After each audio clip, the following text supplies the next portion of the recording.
O presidente do STF, ministro Luiz Roberto Barroso, foi homenageado pelo Tribunal de Contas de São Paulo. Barroso ganhou o colar de mérito prefeito Brigadeiro Faria Lima ontem durante um evento na capital paulista.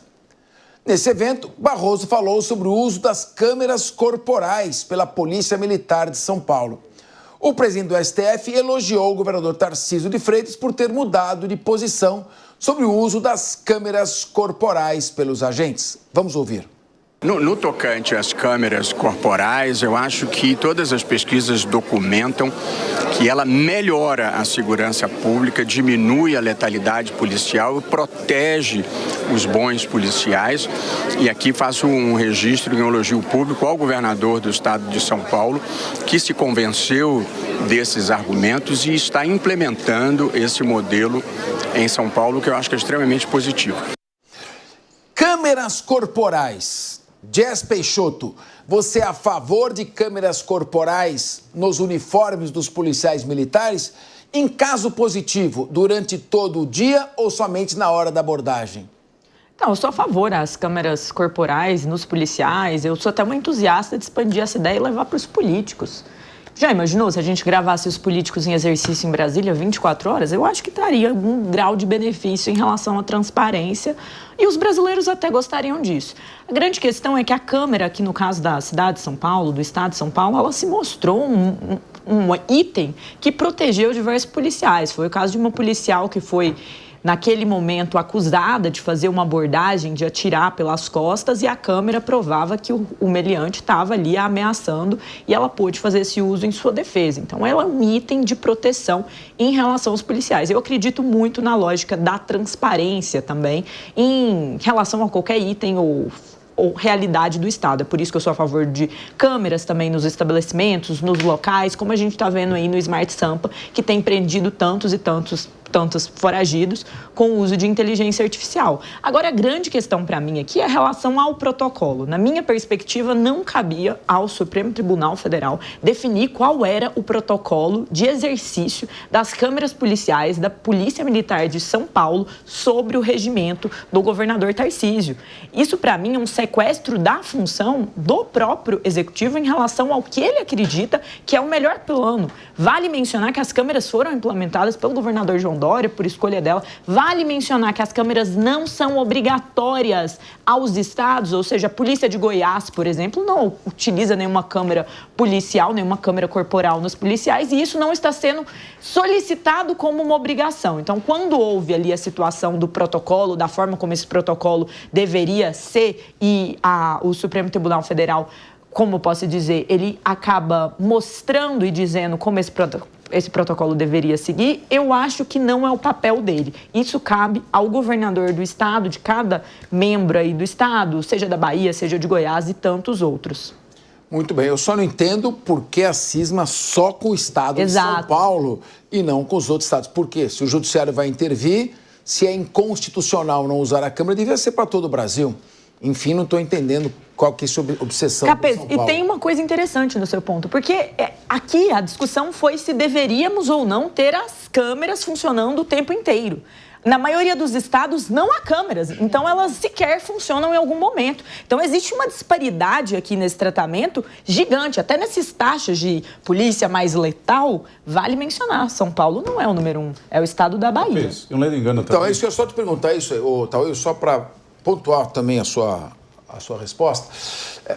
Se São Paulo chegar e falar, não, eu não quero mais botar a câmera corporal, ponto. Aí vai vir uma ordem judicial para São Paulo colocar. Essa ordem judicial não se estende a todo o território nacional? Não, é discutível, né? Tudo é discutível dentro do cenário jurídico. Mas, como disse aqui, só que muita gente fala besteira. Por qual razão? Se discute se ela tem que estar filmando o período todo ou somente na intervenção, quando o policial for fazer alguma intervenção. A câmera corporal, ela filma o tempo todo de policiamento. O que acontece é que quando o policial militar aciona, ela passa a gravar em Full HD, uma qualidade muito melhor, e também pega a captação do áudio.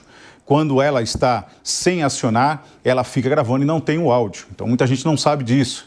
Ela filma em período integral. E mais, dependendo, um estampido de disparo de arma de fogo, por exemplo, ela retroage 90 segundos Ela consegue retroagir em 90 segundos e ela dispara automaticamente a câmera, já numa gravação de alta qualidade, em Full HD, e também com a captação do áudio. Então, muita gente não sabe disso, Capês. E aí, como você disse, São Paulo, será que é porque São Paulo está dentro do epicentro ali, principalmente o maior porto da América Latina, em que nós temos o maior escoamento de drogas, em que a Baixada Santista hoje é conhecida como QG do crime? Será que isso não tem uma ligação de interesses por conta de combate? E aí falam, é a polícia que mais acaba tendo confrontos. É óbvio, se os marginais estão cada vez mais audaciosos, que eu não curto lá, ó. Cada vez mais audaciosos, enfrentando as forças de segurança, é óbvio que o policial militar, dentro da legítima defesa, ele vai reagir à injusta agressão. E não, raras vezes, é isso que acontece.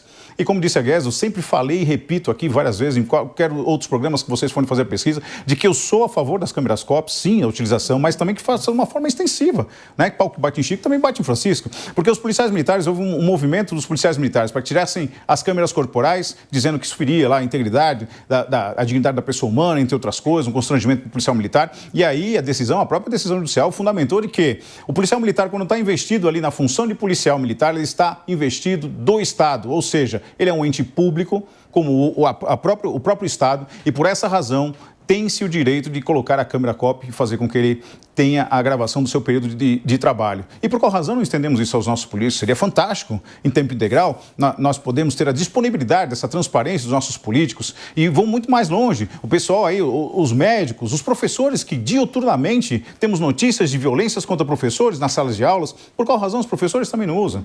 Então eu acho que isso poderia se estender. E é uma dicotomia muito grande dizer a imposição à Polícia Militar do Estado de São Paulo, sendo que a própria Polícia Rodoviária Federal, que faz parte da União, não utilizava câmeras COP, ainda não utiliza, compraram recentemente, então em fase de implementação. Então, veja só, faço o que eu digo, não faço o que eu faço. O governador Tarcísio, sem dúvida alguma, teve que se curvar diante da pressão, não só do judiciário, mas também dos próprios meios de comunicação, que passaram a sofrer inúmeras retaliações. E aí quem tem visão política, principalmente ele é um forte exponencial para 2026, teve que se curvar diante dessa notícia e apacentar todo esse calor que sofreu o governador e dizer que era favorável às câmeras COP.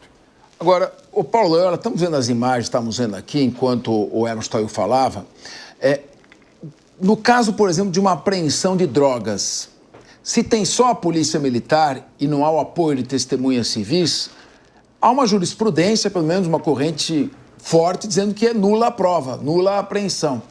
Agora, até com relação à comprovação, aqui a apreensão de uma arma, né? Você está com porte ilegal de arma de fogo, carregada ainda, porque praticamente ia usar no assalto, provavelmente, né? Ou, enfim. Paulo, com relação à comprovação, o elemento de prova, isso não fortalece a atividade investigatória da Polícia Militar, porque ela, no policiamento ostensivo, se deparando com o crime efetuando um flagrante, o flagrante fica completo com a comprovação áudio e muitas visual. Eu sou um grande fã das câmeras, inclusive num momento anterior, Capês, quando essa polêmica começou, e eu lembro de muitos colegas de mesa, nenhum deles aqui hoje, que estavam contra as câmeras, que diziam que eram absurdas as câmeras. E, mais uma vez, aí o bom senso, a técnica venceu e a gente está vendo esse processo avançar.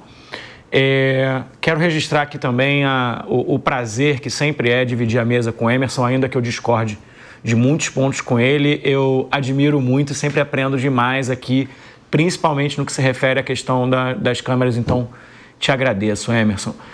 Agora, de fato, a gente tem um avanço muito significativo, como você próprio já falou agora, Capês, na produção de provas, na transparência, até na própria correção de processos internos ali, de tipo de abordagem, e para evitar abusos e questões que a gente viu há muito pouco tempo aqui em São Paulo, um jovem sendo jogado de uma ponte por um policial que foi gravado de longe, por um policial que estava sem o equipamento da câmera, coisa que certamente não teria acontecido se esse policial estivesse ali com a câmera no corpo, ele ou outro policial no caso. Então, fico muito feliz de ver que a gente está avançando nesse caso. Quero reforçar que minha concordância com os colegas da mesa de indicar que faz zero sentido essa cobrança ser só para São Paulo, faz nenhum sentido. Ela tem que ser estendida a todo o Brasil. Eu sou um grande defensor do uso de tecnologia, e de todo esse processo de investimento e de equipamentos para que a gente possa fazer um combate real ao crime. E aí, para a gente, inclusive, romper este ciclo atual no qual mata-se muito, morre muito policial no Brasil, e a gente vê que isso não necessariamente resolve o problema. Então, Priscila... era minha fala. Desculpe. Sim, só pegando o que o Paulo, né, disse, só para esclarecer para a nossa audiência o porquê do Estado de São Paulo está sendo acionado. Não é que o Estado de São Paulo é o único que está sendo imposto a ele as câmeras, Capês. A gente precisa dizer que, por determinação do governo Dória, havia já a implementação dessas câmeras e a Defensoria Pública do Estado de São Paulo entrou com um pedido para que as câmeras ficassem de forma ininterrupta. Então, aqui, não é que foi o STF determinando que apenas o Estado de São Paulo faça uso das câmeras. O que foi feito foi, a Defensoria Pública ingressou porque havia o momento de ativação dessa câmera sendo discutido. Então, a Defensoria pedia que fosse de forma ininterrupta. E aí o STF falou que enquanto não se tem as câmeras de forma certa sendo ativadas com acionamento automático, que elas sejam gravadas de forma ininterrupta. Daí porque a manifestação do STF. Então, não foi que o STF determinou da sua pura vontade, né, que somente o Estado de São Paulo utilizasse as câmeras. Então, nesse sentido, é bom a gente deixar claro. Então, ele foi acionado através da Defensoria Pública do Estado de São Paulo com relação ao momento que essa câmera deveria ser ou não utilizada. E aí houve, né, essa discussão colocada pelo STF com relação à utilização das câmeras. Outra coisa que é importante a gente falar e deixar bem claro, eu sou super favorável, sempre fui, acho que o Paulo se referia a Raquel sempre que vem aqui, ela traz, né, questões que são... Nem era ela. Não era? Ah, não? Então, ela também é nossa querida amiga, né, porque aqui eu quero só deixar bem claro que isso favorece tanto a abordagem da atividade funcional, como também a própria população dentro de um Estado democrático de direito. Então, super favorável. Agora, o problema está nos mecanismos, né? A gente não tem câmera suficiente. E aqui, uma coisa não anula a outra, porque toda vez que eu falo que eu sou favorável à câmera, eles falam, mas não tem arma. Gente, a polícia tem que ser melhor remunerada, a gente tem que ter melhores armamentos, porque o crime organizado está de ponto .50 e a polícia está usando agora, acho que é ponto .40, né, Emerson? Não sei. Não? 38? A Polícia Militar hoje é uma das mais bem equipadas do país. Isso aí é uma grande falácia que fala. Tem que dar meios e condições para o policial trabalhar. Também. Não tem respaldo jurídico, não tem condições, a população se voltando sempre contra as forças de segurança, afrontando os policiais militares. Vou pegar só um gancho, o Capês fez a pergunta para o Loyola, dizendo que é o seguinte, essa materialidade, a COP acaba, inclusive, ajudando o próprio judiciário quando tem ali a apreensão de drogas, entre outras coisas. Vou dizer para você, Capês, e todos, já falei aqui outras vezes, é que o pessoal acaba esquecendo. Essas captações de imagens são de interesses policiais militares, ou seja, essas imagens não são colocadas para o judiciário, Capês. Muita gente não sabe. Essas apreensões dos policiais militares não são apresentadas de forma espontânea para o judiciário. Muito raras vezes o próprio juiz, o magistrado, o promotor acaba requisitando, e mesmo assim tem uma dificuldade. Então, diga-se de passagem, as prisões dos policiais militares não são encaminhadas as imagens diretamente para o judiciário para que possa contribuir no conjunto probatório para que aquele marginal, aquele indivíduo seja condenado, preso, mantido, enfim, no cárcere e tudo mais. E o que a colega falou aqui do STF, eu vou falar mais uma vez, as câmeras são de gravação ininterruptas, tá ok? Sempre foi. Fica a sugestão aí, a Polícia Civil, os delegados que foram presos de flagrante, exigirem anexar a filmagem daquela apreensão.